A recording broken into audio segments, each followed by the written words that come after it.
చూసి అధికార పార్టీ వణికిపోతా ఉంది. ఉదయం లేచినప్పటి నుంచి ప్రతిరోజు ప్రతి గంట జగన్ గారిని విమర్శించకుండా ముఖ్యమంత్రితో సహా వాళ్ళ పార్టీ అంతా కూడా క్యాబినెట్ మంత్రులు అందరూ కూడా జగన్ పైన దాడి చేయడమే పనిగా పెట్టుకున్నారు. గవర్నమెంట్లో అత్యధిక మెజారిటీతో రాష్ట్ర చరిత్రలోనే ఎప్పుడు లేని విధంగా ఎమ్మెల్యేలుగా గెలిచినటువంటి పార్టీ కేంద్రంలో కూడా వాళ్ళకు సంబంధించినటువంటి వాళ్ళే అధికారంలో ఉన్నప్పుడు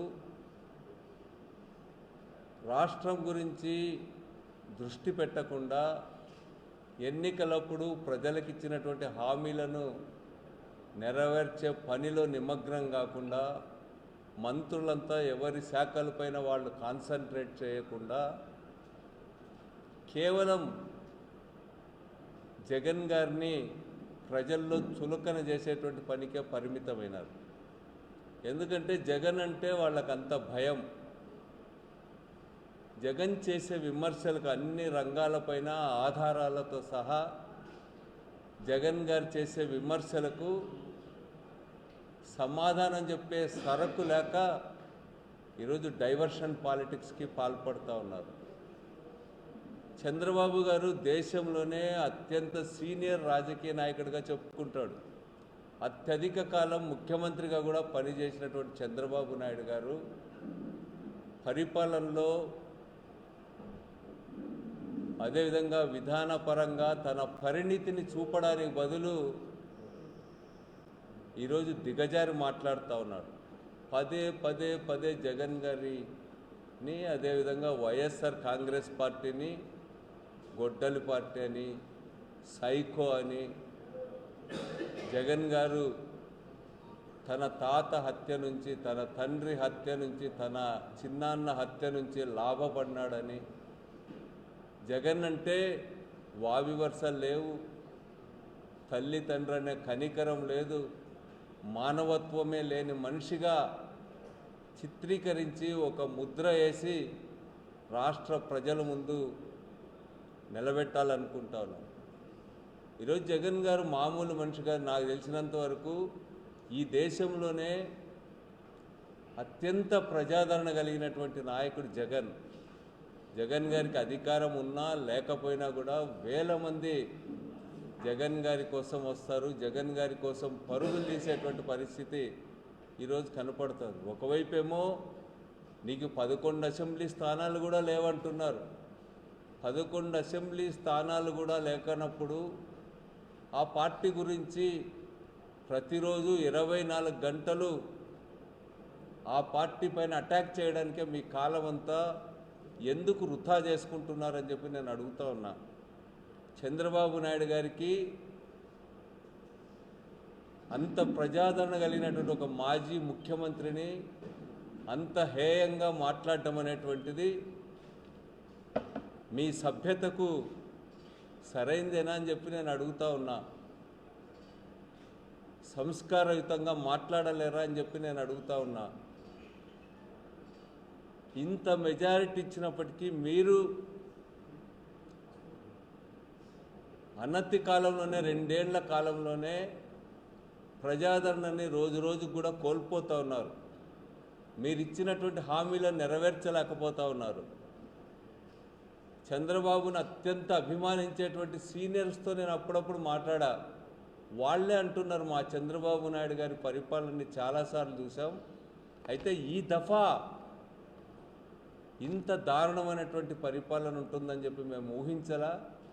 ఆయన అత్యంత అభిమానించే వాళ్ళే ఈ టర్మ్ వాళ్ళ పరిపాలన చాలా అధ్వాన్నంగా ఉందని చెప్పి వాళ్ళే చెప్తా ఉన్నటువంటి పరిస్థితి ఈరోజు రాష్ట్రంలో కనిపిస్తూ ఉంది. అంటే చంద్రబాబు గారు ప్రజల్ని కేంద్రంగా చేసుకొని పరిపాలన చేయడానికి మాట్లాడడానికి బదులు ఆయన పూర్తిగా డైవర్ట్ అయిపోయినాడు. రాష్ట్ర ప్రజల్ని డైవర్ట్ చేయడానికి చూస్తున్నాడు.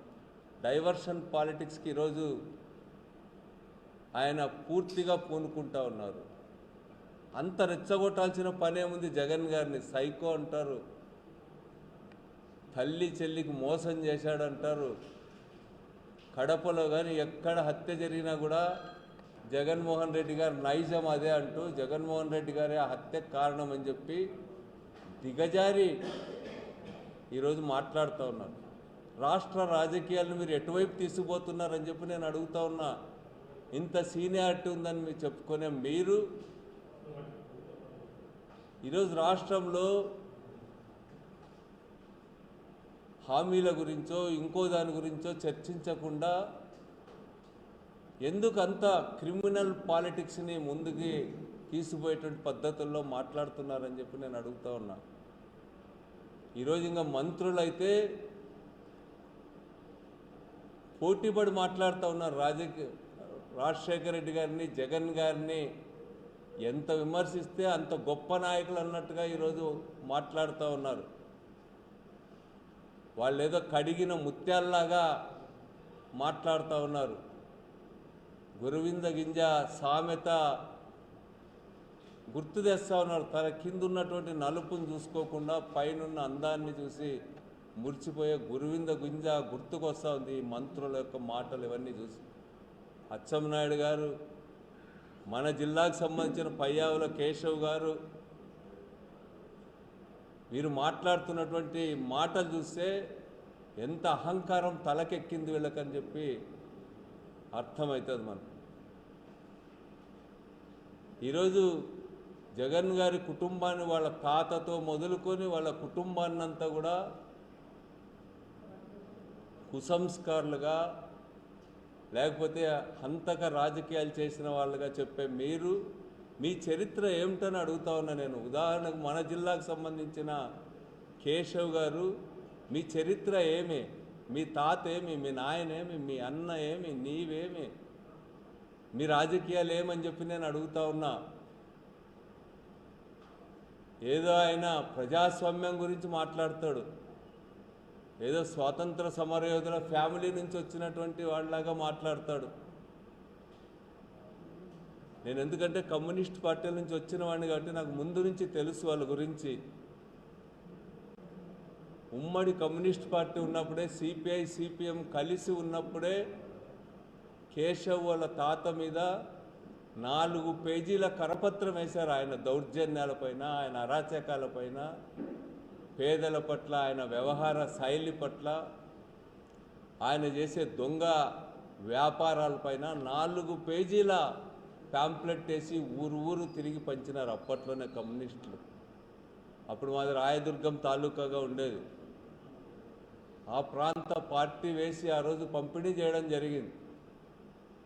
మరి ఏ విధంగా మీ తాత చనిపోయాడు, ఏ పార్టీ తరఫున మీ తాత పోటీ చేసినాడో ఒక్కసారి తెలుసుకోమని చెప్పి కేశవ్ని అడుగుతా ఉన్నా. రాజశేఖర రెడ్డి గారి గురించి మాట్లాడేంత గొప్పవాడు ఏమై నువ్వు? రాజశేఖర రెడ్డి గారు క్రిమినల్ పాలిటిక్స్ని ప్రోత్సహించినాడా? అడుగు మా గ్రామాల్లో వచ్చి. కానీ జిల్లాలో ఫ్యాక్షన్ అంతా కూడా ఎప్పుడు లేకుండా పోయింది, ఎప్పుడు అంతరించింది. రాజశేఖర రెడ్డి గారు ముఖ్యమంత్రి అయిన తర్వాత మన జిల్లా ప్రశాంతంగా ఉంది. ఈరోజు కాలు శ్రీనివాసులు గారు పులివెందల పేజీ చదువుతాడు. పులివెందలకు ముందు పేజీ అనంతపురం జిల్లా పేజీ చదివితే ఈ జిల్లాలో టీడీపీ పెద్దలు చేసిన దౌర్జన్యాలు అన్నీ కూడా అర్థమవుతాయి. సెలెక్టివ్గా ఈరోజు వాళ్ళంతా కూడా దాడి చేస్తూ ఉన్నారు. ఈరోజు రాజశేఖర రెడ్డి గారు నాకు తెలుసు బాగా, మా ప్రాంతాల్లో నక్సలిజంతో, సూడా నక్సలిజంతో అట్టుడికిపోయినాయి ఆ రోజుల్లో. సూడో నక్సలిజం కానీ నక్సలిజం కానీ ఈరోజు కనిపించకుండా పోయినాయంటే ఈరోజు రాజశేఖర రెడ్డి గారి పరిపాలనే కారణం. నక్సలైట్లతో చర్చలు జరిపాడు. నక్సల్ సమస్య కేవలం శాంతి భద్రతల సమస్య కాకుండా అదొక ఆర్థిక, సామాజిక, రాజకీయ సమస్యగా దాన్ని టేకప్ చేసి దాన్ని పరిష్కరించడానికి రాజశేఖర రెడ్డి గారు ప్రయత్నించిన ఫలితంగానే ఈరోజు ఇంత ప్రశాంతంగా ఈ ప్రాంతాలన్నీ ఉన్నాయి. ఫ్యాక్షనిజం అనేది కేశవ్ని అడుగుతా ఉన్నా, పల్లెలకు వచ్చి విచారించుకో, ప్రజలు ఏమంటారో. ఈరోజు ప్రశాంతంగా ఉన్నామంటే ఆ మహానుభావుడే కారణమని రాజశేఖర రెడ్డి గారి వైపు చూపిస్తూ ఉన్నారు. తన పరిపాలనంతా కూడా రాజకీయ స్పర్ధలన్నీ కూడా సరిదిద్ది ఒక ప్రశాంత వాతావరణం తీసుకురావడానికి, ఫ్యాక్షన్ని రూపుమాపడానికి చిత్తశుద్ధితో ఆ రోజు రాజశేఖర రెడ్డి గారు ముఖ్యమంత్రిగా ఉన్నప్పుడు ప్రయత్నాలు జరిగినాయి. ఈరోజు రాజశేఖర రెడ్డి గారు అకాలంగా మరణిస్తే ప్రమాదవశాత్తు రాష్ట్రమంతా కూడా 3 రోజులు 4 రోజుల పాటు విలపించింది. రాజశేఖర రెడ్డి గారి ఫోటో లేని ఇల్లు లేదు. ఈరోజు పేద ప్రజలు దేవుళ్లాగా చూసుకునే రాజశేఖర రెడ్డిని హీనమైన పదజాలంతో మాట్లాడతారా మీరు? రాజశేఖర రెడ్డి గారి పేరు నోరెత్తేటువంటి అర్హత మీకుందా? కేశవ్ కానీ ఇంకోడు కానీ అని చెప్పి నేను అడుగుతా ఉన్నా. అత్యంత ప్రజాకర్షణ కలిగిన ప్రజాభిమానం ఉన్నటువంటి నాయకుడు రాజశేఖర రెడ్డి గారు. ఈరోజు జగన్మోహన్ రెడ్డి గారి గురించి మాట్లాడుతున్నారు. రోజు ఒకడు ప్రెస్ మీట్ వచ్చి పెడతా ఉన్నాడు ఆడ కేంద్ర తెలుగుదేశం పార్టీ కార్యాలయంలో. జగన్ గారి గురించి మాట్లాడుతూ ఉన్నారు. నేను జగన్ గారితో చాలా రోజులు ప్రయాణం చేశా ఎమ్మెల్యేగా ఉన్నప్పుడు. కొత్తగా పార్టీ పెట్టినప్పటి నుంచి ఉన్నా. జగన్ గారి మనస్తత్వం నాకు బాగా తెలుసు. అత్యంత మానవతావాది జగన్ గారు అనేటువంటిది. అందుకనే అది కేవలం నేనేదో చెప్తున్నాను కాదు, నేను పక్క నుండి చూసా అనేక ఘటనలు. నిజంగంటే పేద ప్రజల పట్ల, అణగారిన వర్గాల పట్ల, రైతుల పట్ల, వికలాంగుల పట్ల జగన్ గారు చూపేటువంటి ప్రేమ అసాధారణమైంది. మహిళల పట్ల ఆయన చూపేటువంటి ప్రేమను చూసా. అవన్నీ కూడా ఊరికే చూడడం కాదు. నేను అనేవాడిని అప్పట్లోనే, కొంతమంది వాదిస్తే రేపు జగన్ ముఖ్యమంత్రి అయిన తర్వాత ఆయన పరిపాలనని చూడండి అనేవాళ్ళం. జగన్ గారి పరిపాలనలో విద్యారంగంలో, వైద్య రంగంలో, అదేవిధంగా సామాజిక సమతుల్యత సాధించే విషయంలో ఈరోజు ఏటికి ఎదురీదినట్టుగా జగన్ గారు ప్రజానుకూలమైనటువంటి రైతులో సంస్కరణలు తెచ్చినారు. ఈరోజు లక్షలాది మంది విద్యార్థులు ఈరోజు డాక్టర్లు, ఇంజనీర్లు, ఇంకా పై చదువులు పేద వర్గాల నుంచి చదువుతున్నారు. అమెరికా లాంటి దేశాలకో, ఇంకో దేశాలకో, యూరోపియన్ కంట్రీస్కి పోయి ఇంగ్లీష్లో అనర్గళంగా మాట్లాడగలుగుతున్నారు. అంటే దీనికి కారణం రాజశేఖర రెడ్డి గారు, అదేవిధంగా జగన్మోహన్ రెడ్డి గారు ఎడ్యుకేషన్ పట్ల, పేద విద్యార్థులకు చదువు అందించడం పట్ల, వారి బాగోగుల పట్ల చూపినటువంటి ప్రేమ ఈరోజు కారణం అనేటువంటిది. అధికారంలోకి వచ్చిన తర్వాత ఈరోజు మెడికల్ కాలేజీలు ఫ్రీగా మెడిసిన్ బోధించడానికి, పేద విద్యార్థులకు అందుబాటులోకి తేవడానికి జగన్మోహన్ రెడ్డి గారు చేసిన కృషి మనందరికీ తెలుసు. ఈరోజు మహిళా సంఘాల గురించి 25,000 కోట్ల రూపాయలు నువ్వు ఇచ్చిన హామీలు ఎగ్గొట్టిపోతే, మొత్తం రాష్ట్రంలో ఉన్న మహిళా సంఘాలన్నీ కూడా కుప్పగూలిపోతే, సంవత్సరానికి 6,000 కోట్ల రూపాయలు చొప్పున 25,000 కోట్ల రూపాయలు చంద్రబాబు గారి మోసాన్ని సవరించడానికి, ఆడపిల్లలు న్యాయం చేయడానికి జగన్మోహన్ రెడ్డి గారు ప్రయత్నం చేసినాడంటేనే ఆయన మానవతా దృక్పథం కనిపిస్తుంది. మెడికల్ ఫీల్డ్లో 45,000 ఉద్యోగాలు, జీరో వేకెన్సీ అనే విధానాన్ని తీసుకొని భర్తీ చేయడం, ఒక్క చిన్న ఉద్యోగం కూడా, అవుట్సోర్సింగ్ ఉద్యోగం కూడా ఎవడి రికమెండేషన్ కూడా పట్టించుకోకుండా, ఎవరికైతే మెరిట్ ఉంటుందో వాడు పేదవాడైనా, రాజకీయ నాయకుడు ఎవడు పరిచయం లేకపోయినా 45,000 మందికి ఉద్యోగాలు ఇచ్చి ఆ రోజు జగన్మోహన్ రెడ్డి గారు తన మానవత్వాన్ని ప్రదర్శించుకున్నాడు.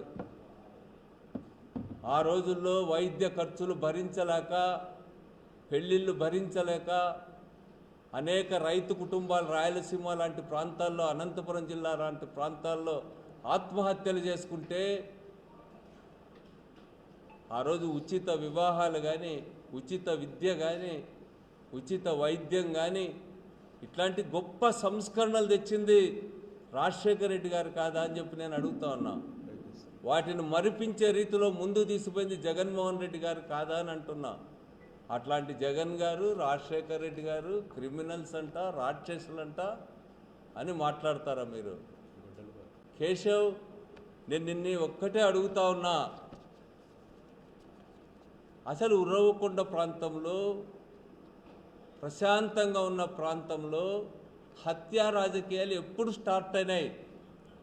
భయం నీడలో ప్రజలు బతికేటువంటి పరిస్థితి నీవు మొదటిసారి ఎమ్మెల్యే అయిన తర్వాత వచ్చింది. మేము ఆ రోజు కమ్యూనిస్ట్ పార్టీలుగా వాళ్ళకు వ్యతిరేకంగా పెద్ద ఉద్యమం చేశాం. నేను అప్పుడు విద్యార్థి నాయకునిగా ఉన్నా. ఈరోజు కేశవ్ వాళ్ళ నాన్న అంతా కూడా దొంగసారా వ్యాపారం చేశాడు. ప్రభుత్వ ఈత చెట్లను కొల్లగొట్టి కళ్ళు వ్యాపారం చేశాడు. మా గ్రామాల్లో స్కూలు పోతా ఉంటే వాళ్ళ కళ్ళు లారీలే కనపడేటివి. ఈరోజు ఆ ప్రాంతంలో ఆయన ఒక్కరోజు రాత్రి అదే కమ్మ సామాజిక వర్గానికి సంబంధించిన రైతువి 700 చీని చెట్లు ఒకే రోజు నైట్ కొట్టించింది మీ నాన్న కాదా అని చెప్పి అడుగుతా ఉన్నా. ఆ రైతుది మీ ఊరు కాదా? ఆత్మగౌరవంతో ఉన్నందుకు ఆ పెద్ద ఆయన చెట్లు నరికించింది వాస్తవం కదా అని అడుగుతున్నా. ఆ ఊళ్ళో సాధారణ రైతులు బోర్లు వేసుకుంటే బోర్లను రాత్రికి రాత్రి రాళ్లతో పూడ్చివేయించింది మీ నాన్న కదా అని అడుగుతా ఉన్నా. పేద ప్రజల ఇండ్లు పడగొట్టి ఈరోజు దుర్మార్గపు పాలన ఆ ఊళ్ళో చేయలేదా? స్వాతంత్రం వచ్చిన 40 ఏళ్లలో మీ గ్రామస్తులు ఓటేశారా అని నేను అడుగుతా ఉన్నా. మీ పంచాయతీ కింద ఉన్నటువంటి వాళ్ళు ఓటేశారా అని అడుగుతున్నారు. మీరే జడ్జి, మీరే రాజు, మీరే పరిపాలన అంతా అన్నట్టుగా దుర్మార్గంగా పరిపాలన చేయలేదా? మీ దుర్మార్గాలకు వ్యతిరేకంగా ఆ రోజు కమ్యూనిస్ట్ పార్టీ పోరాటం చేసింది. అందుకనే దానికి లీడర్గా ఉన్న మా నాన్నని, అప్పుడు చురుగ్గా ఉన్నటువంటి మా తమ్ముడు, మా ఊళ్ళో ఉన్నటువంటి మా తమ్ముడిని ఇద్దరిని పట్ట పగలే హత్య చేయించిన దాని కుట్రంతా మీరు కదా చేసిందని నేను అడుగుతా ఉన్నా. ఆ హత్యలో పాల్గొన్న అందరినీ కూడా కోర్టు కేసులు ఎవరు భరించినారు? అంతా మీరు కదా ఎంట ఉండి నడిపిందంతా కూడా. అది కూడా ఏమి కమ్యూనిస్ట్ పార్టీ ఆ ఊళ్ళో జరిగిన పోరాటానికి మామూలు వాళ్ళు కాదు. చండ్ర రాజేశ్వరరావు గారు అఖిల భారత సిపిఐ కార్యదర్శిగా 25 సంవత్సరాలు నిరాఘాటంగా కొనసాగిన చండ్ర రాజేశ్వరరావు గారు స్వయంగా కౌకుంట్లకు వచ్చాడు. రాష్ట్ర కమ్యూనిస్ట్ పార్టీ కార్యదర్శి దాసరి నారాయణరావు, నాగభూషణ్ రావు గారు, సురవరం సుధాకర్ రెడ్డి లాంటి వాళ్ళు, నీలం రాజశేఖర్ రెడ్డి లాంటి వాళ్ళు, రాష్ట్ర ప్రధాన కార్యదర్శి గారు నల్లమల గిరిప్రసాద్ లాంటి వాళ్ళు ఆ ఊరికి వచ్చి స్వయంగా మీ నాన్న దౌర్జన్యాలకు వ్యతిరేకంగా పోరాటం చేసింది వాస్తవం కదా అని నేను అడుగుతా ఉన్నా. అందుకే కదా మీరు మా నాన్నని హత్య చేయించింది. సూడో నక్సల్స్ని అడ్డం పెట్టుకొని నక్సలైట్లను ప్రోత్సహించి గ్రామంలో ఇంకో ఎర్ర జెండా పార్టీ నాయకుడిని హత్య చేయించింది మీరు కదా అని నేను అడుగుతున్నా. చీకటి కోణాలు పుస్తకంలో ఆ రోజు మానవతా సంఘం యొక్క నాయకుడు రాసినటువంటి బుక్కులో అది ప్రస్తావించలేదా అని చెప్పి నేను అడుగుతా ఉన్నా.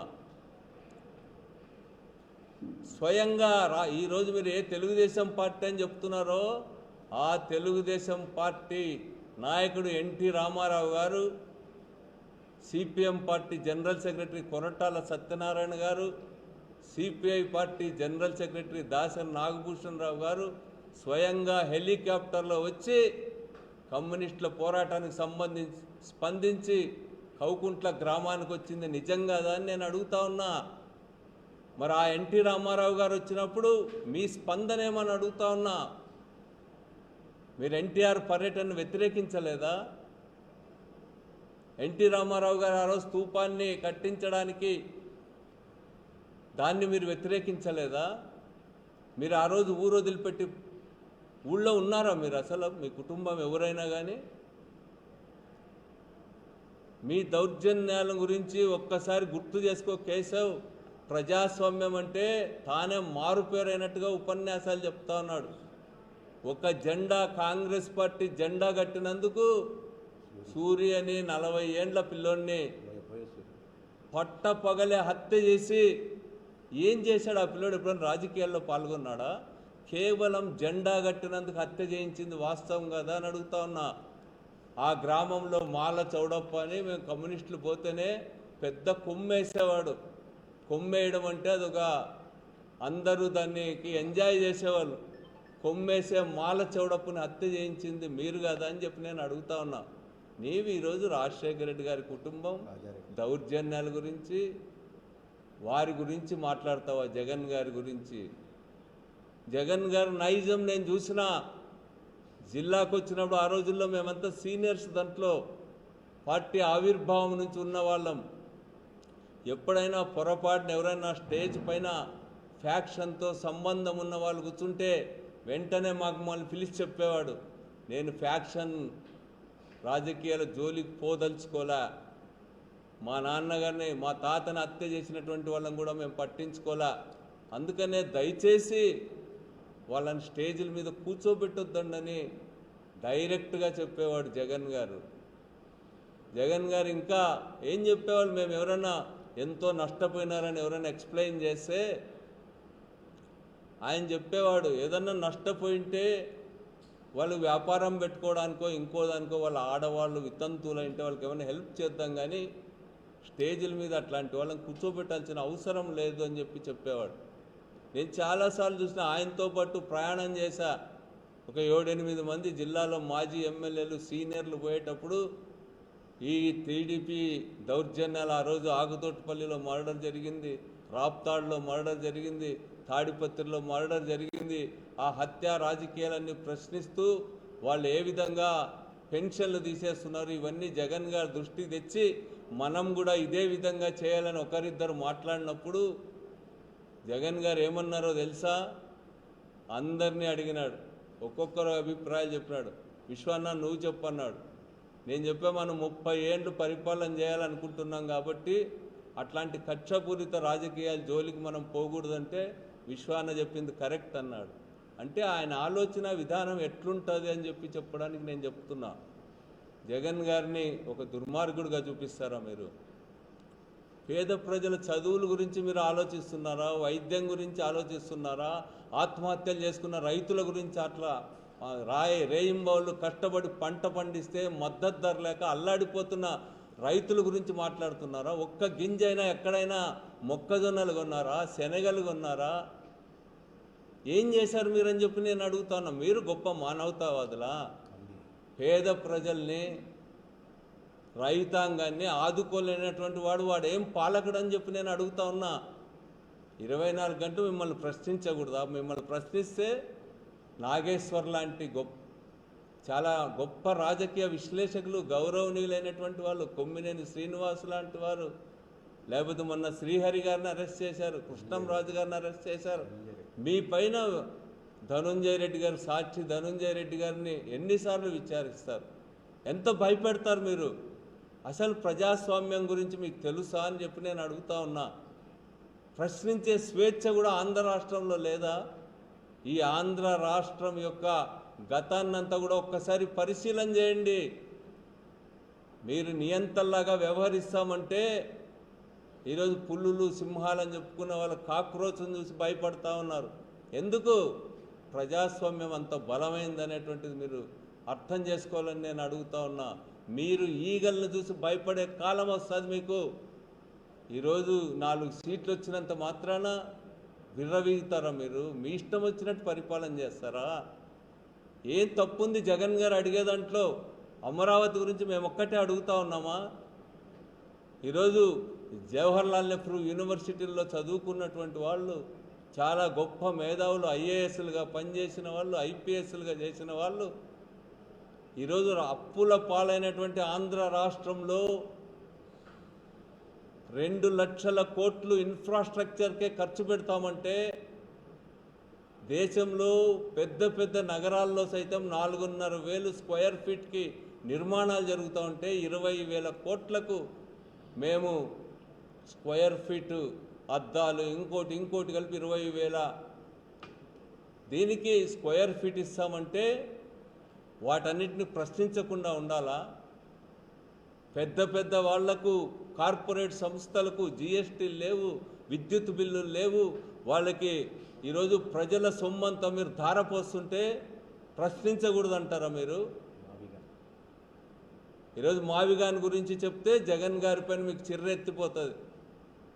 మీరు ఇప్పుడు ఎక్కడ నడుపుతున్నారు మీ ఆఫీసులన్నీ? విజయవాడ, గుంటూరులో కాదా మీరు నడుపుతున్నది? అదే విషయాన్ని జగన్ గారు ఇంకొంత బాగా చెప్పాడు. దానికి అంత కసి పెట్టుకొని గొడ్డల పార్టీ జగన్ అంటే మీ దోపిడీకి వ్యతిరేకంగా నిలబడుతున్న పార్టీ కాబట్టి మీరు భయపడతా ఉన్నారు. ఈరోజు గొడ్డలి పార్టీ అంటున్నారు కదా మా పార్టీని. మళ్ళీ రాష్ట్ర సంపదను విచ్చలవిడిగా దోపిడీ చేసుకుంటూ రాష్ట్రాన్నంతా కూడా జూదమయం, సారాయమయం, అన్ని అవలక్షణాలున్న రాష్ట్రంగా దీన్ని దిగజారుస్తున్నారే. మీ పార్టీని ఏమనాలని చెప్పి నేను అడుగుతా ఉన్నా. ఈ సందర్భంగా పట్టపగలు నడి రోడ్డుల్లో ప్రజలు తాగి పడిపోతూ ఉన్నారే. ఏమనాలా? మిమ్మల్ని బందిపోట్ల పార్టీ అనాలా? క్రిమినల్స్ పార్టీ అనాలా అని చెప్పి నేను అడుగుతా ఉన్నా. ఆ సైకిల్ గుర్తు ఎన్టీ రామారావు వాళ్ళకే ఇచ్చేసి ఒక గద్ద గుర్తు పెట్టుకోండి మీరు, ఎలక్షన్ గుర్తు అని చెప్పి నేను అడుగుతున్నా. గద్దల్లాగా మీరు గద్దల కంటే హీనంగా ఈరోజు దోచుకు తింటా ఉన్నారు ఈ రాష్ట్రాన్ని. ఎందుకు జరిగింది? ఈరోజు 2 ఏళ్లలో 3,60,80,000 కోట్ల అప్పు చేశారు మీరు. ఈ విధంగా సంవత్సరానికి 1,60,000 కోట్ల అప్పు చేస్తే ఈ రాబోయే 3 ఏళ్లలో 5 లక్షల కోట్ల అప్పు అదనంగా చేయబోతా ఉన్నారు. ఇంతటి అప్పు చేస్తూ ఉంటే మిమ్మల్ని అడగకుండా ఉండాలా? మొక్కజొన్నలు కొనమంటే డబ్బులు లేవంటారు, లేకపోతే మెడికల్ కాలేజీలో 5,000 కోట్లు ఖర్చు పెట్టమంటే డబ్బులు లేవంటారు, తాగడానికి నీళ్ళు ఇవ్వమంటే డబ్బులు ఎక్కడున్నాయని చెప్పి మీరు అడుగుతూ ఉన్నారు. మేము అసలు కొనమన్నాడు అచ్చెన్నాయుడు రైతుల పంటల్ని. మరి ఈ విధంగా దోపిడీ చేస్తుంటే మేము ప్రశ్నించకుండా ఉండాలా అని చెప్పి నేను అడుగుతా ఉన్నా. కేశవ్ గారిని ఇంకొక విషయం అడుగుతా ఉన్నా. ఏదో ఆయన నిన్న అభివృద్ధి ఏం అభివృద్ధి చేసావయ్యా నువ్వు అని చెప్పి నేను అడుగుతున్నా. రాష్ట్రంలో అప్పులు తేవడం తప్ప నీకేమైనా తెలుసా అని నేను అడుగుతా ఉన్నా. ఈరోజు అమరావతికి 49,000 కోట్లు చేశారు, మరో 9,500 కోట్లు ఖర్చు పెడతా ఉన్నారు. 7 భవనాలకే 14,500 కోట్ల రూపాయలు ఖర్చు పెట్టబోతా ఉన్నారు మీరంతా కూడా. ఇది అని ఆర్థిక శాఖ నిర్వహణ, నీ శాఖ పైన నువ్వు దృష్టి పెట్టని నేను అడుగుతా ఉన్నా. నియోజకవర్గంలో చూడుపో, నిన్న ఎవరో నవ్వుకుంటూ చెప్తున్నారు. మరుట్ల గ్రామానికి పోతే ఆ గ్రామంలో పిల్లలు నవ్వుతూ చెప్తా ఉన్నారు, కూలింగ్ గ్లాసులు పెట్టుకొని ఆడవాళ్ళు కార్లలో వస్తారంట. ఎందుకు వస్తారని అడిగితే ఆడ జూద గృహం లక్షల రూపాయలు పెట్టి నడుపుతా ఉన్నారు. ఆ జూద గృహం నుంచి డబ్బులు బెల్లారి తీసుకోవడానికి వాళ్ళు వస్తారని చెప్తున్నారు. ఆడవాళ్ళు ఇష్టపెటాకులాడతారని అని చెప్పి నవ్వి చెప్తా ఉన్నారు. అది నీ పరిపాలన, నీ గొప్పతనం అని చెప్పి నేను ఈ సందర్భంగా దృష్టికి తెస్తా ఉన్నా. అదేవిధంగా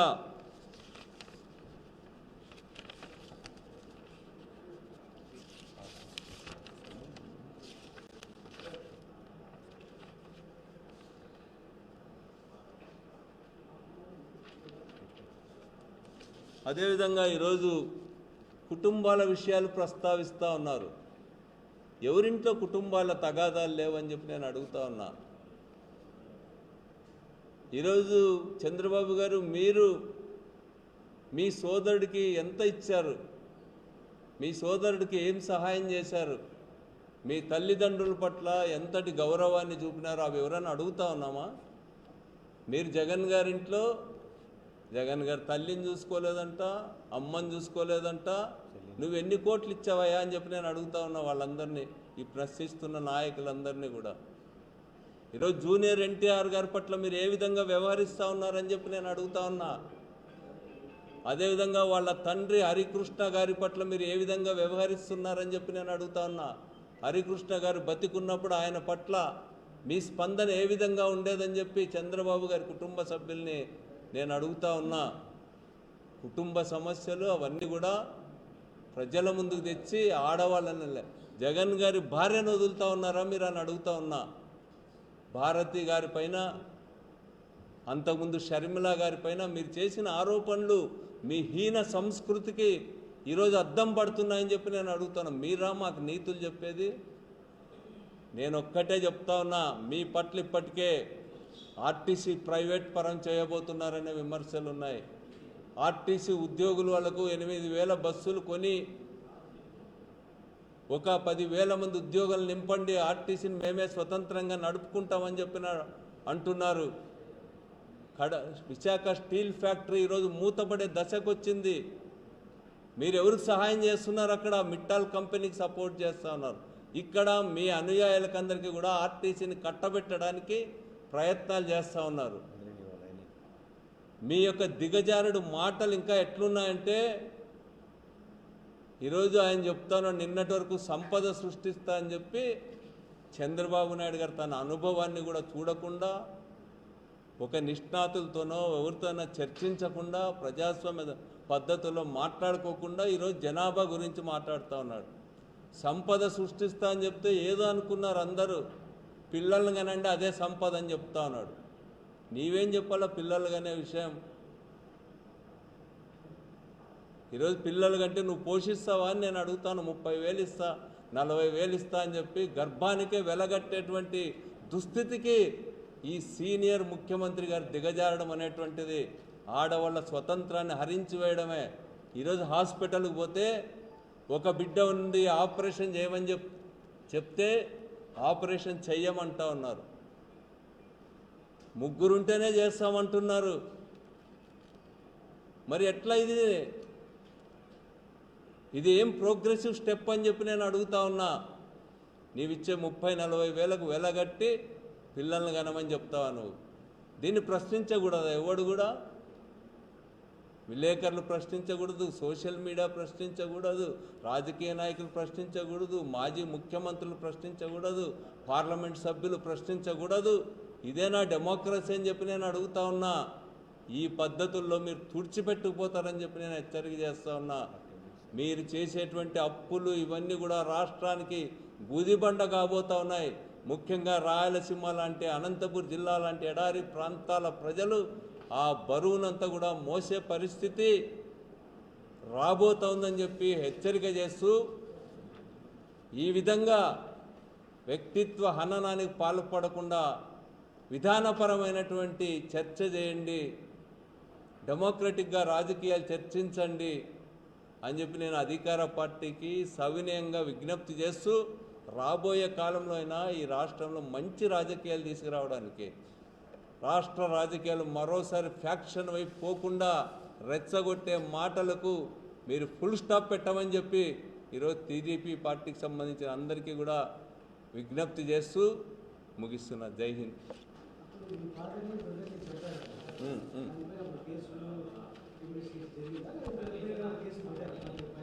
ఉంటే ఆఫ్ ద రికార్డ్ చెప్పాలి అసలు. ఇప్పుడు